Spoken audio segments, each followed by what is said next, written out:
Hello students, in the previous class we had studied about chemical changes, chemical reactions and certain conditions which are suitable or which can help to bring about a chemical reaction or a chemical change. Let's move on to the next topic, that is characteristics of chemical reactions. How can we identify whether a chemical reaction has occurred? It can be on the basis of the following conditions. First one, evolution of gas.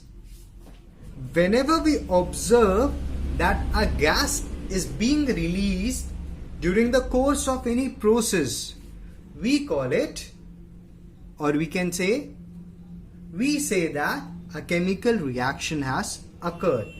As you can see over here, zinc on reaction with sulfuric acid generates zinc sulfate and hydrogen gas. This arrow pointing above shows that the hydrogen gas that will be released over here, it will move upwards. From here we can observe that evolution of this hydrogen gas will tell us that a reaction is occurring over here. There is a word which we will come across which is known as effervescence. Formation of gas bubbles in a liquid during reaction is known as effervescence. So what we can say in this reaction itself, that we will observe effervescence of hydrogen gas being released. Now, moving further, we have next characteristic, that is change of color. Whenever we observe a change in color of a solution, we say that a chemical reaction has occurred.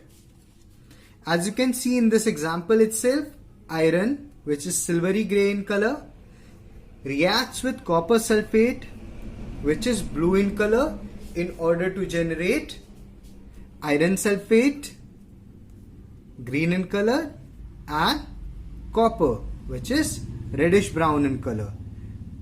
You can see over here copper sulfate was present in aqueous form. Iron sulfate is also released in aqueous form, whereas copper is released in form of solid. So what did we observe over here? Both the color of the solution and the metal, they changed. The color of the solution changed to green, whereas the color of the metal changed to reddish brown. So what we can say over here, that a chemical reaction has occurred. Let's move on further. Next characteristic is formation of precipitates. Now what is a precipitate? An insoluble solid substance formed during the course of a reaction, or you can say during a reaction, is known as precipitate. As you can see over here, we have taken two aqueous solutions, that is aqueous silver nitrate and aqueous sodium chloride. On reaction of these both solutions, we are observing that a white colored solid substance settles down, which is silver chloride. This substance is known as precipitate, which is represented by PPT. The other product formed during this reaction is sodium nitrate. Let's move on to the next characteristic, that is change of state. Change of state also tells us that a reaction has taken place. As you can observe over here, ammonia, that is in gaseous form, if we are taking ammonia and reacting it with gaseous hydrochloric acid, or you can say HCl gas, we obtain ammonium chloride, which is solid. Now what do we observe over here? That we had taken two gases which on reaction are producing a solid substance. So what do we say? The change of state over here represents that a reaction has occurred. We have one more example over here where we are taking carbon in solid form and reacting it with sulfur, which is in gaseous state, in order to obtain CH2, that is carbon sulfide, in liquid state. So from these both examples, we observe that change of state, it's also a characteristic of chemical reactions. Let's move on to the last characteristic, which is not stated in your book. However, you will study it later on. That is change in temperature. Now, there are certain reactions where you will observe that there is a change in temperature, and such reactions will be studied under this topic. For example, whenever you are taking and burning anything, what do we observe? That the temperature changes over there.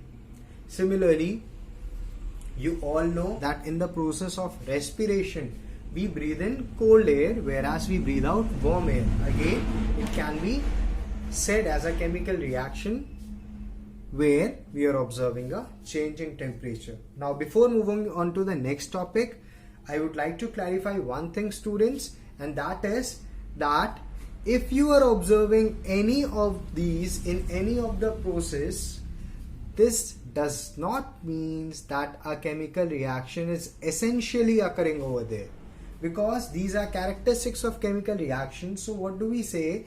That if a chemical reaction is occurring, then these are the things which we may observe. It is not necessary that all the conditions will be observed. It is not necessary that if these conditions are being observed, then this is it is a chemical, or you can say if either of these conditions is being observed, then it is a chemical process only. It can be a physical process also. So don't be confused. Let's move further to the next topic, that is types of chemical changes or chemical reactions. Now, in this topic, we are basically going to study about 4 types of chemical reactions, which are combination reaction, decomposition reaction, displacement or single displacement reaction, and double displacement reaction.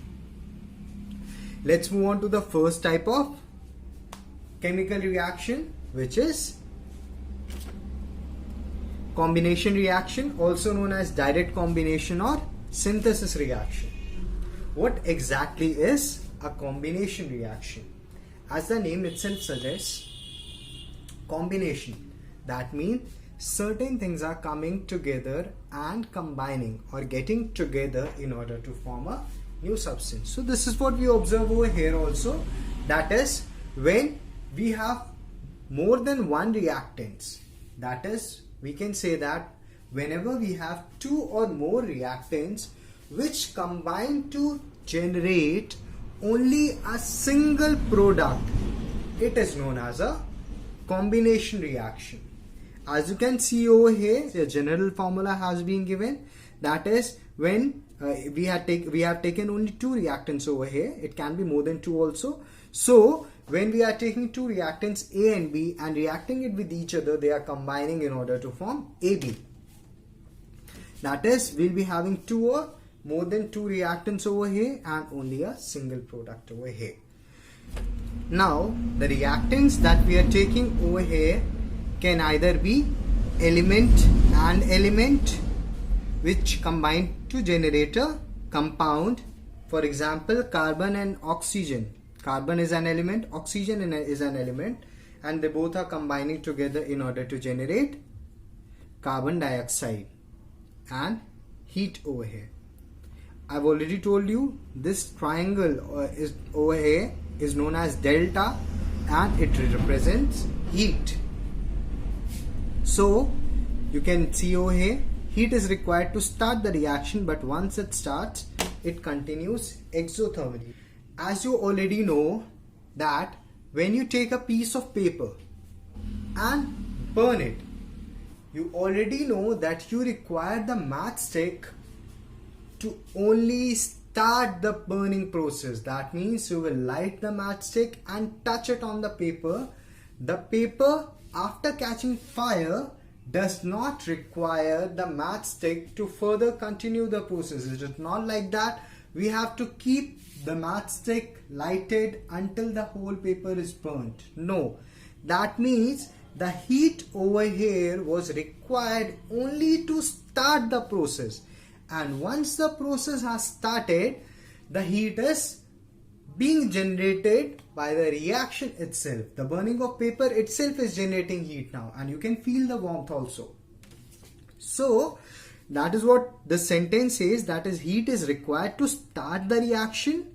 That means in order to carry out this reaction, we require heat in the beginning. However, once the reaction starts, it continues exothermally. Exothermally means ejection of heat, or you can say the heat is getting released out over here. So what do we observe?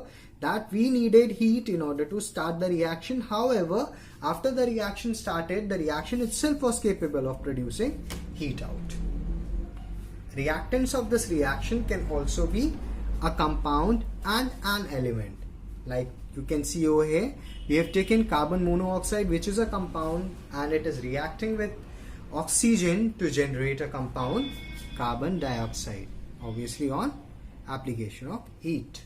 This reaction can also be carried out on combination of two compounds like ammonia and HCl, both are compounds over here, and they both on reaction are producing ammonium chloride.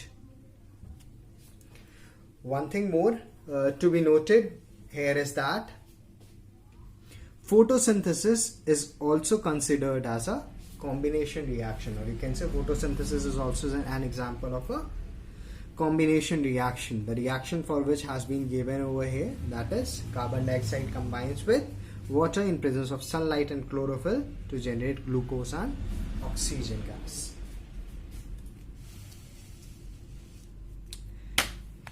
Students, I have two questions for you which I would like to discuss with you. Why is magnesium ribbon cleaned before burning in air?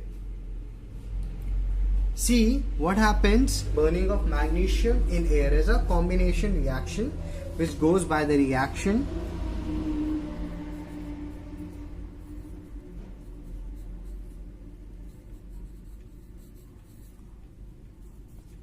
So what are we observing over here? In this particular process, magnesium is burnt in presence of oxygen to generate magnesium oxide and heat.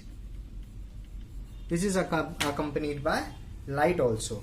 Now, but my question is that before starting this process, or before using a magnesium ribbon for this process, we clean it using a sandpaper. So what is the need to clean the magnesium before reaction? See students, magnesium is a highly reactive substance. So being highly reactive, when it is kept in shells or when it is kept in labs and all, what happens? We all know that oxygen atoms are present in the atmosphere.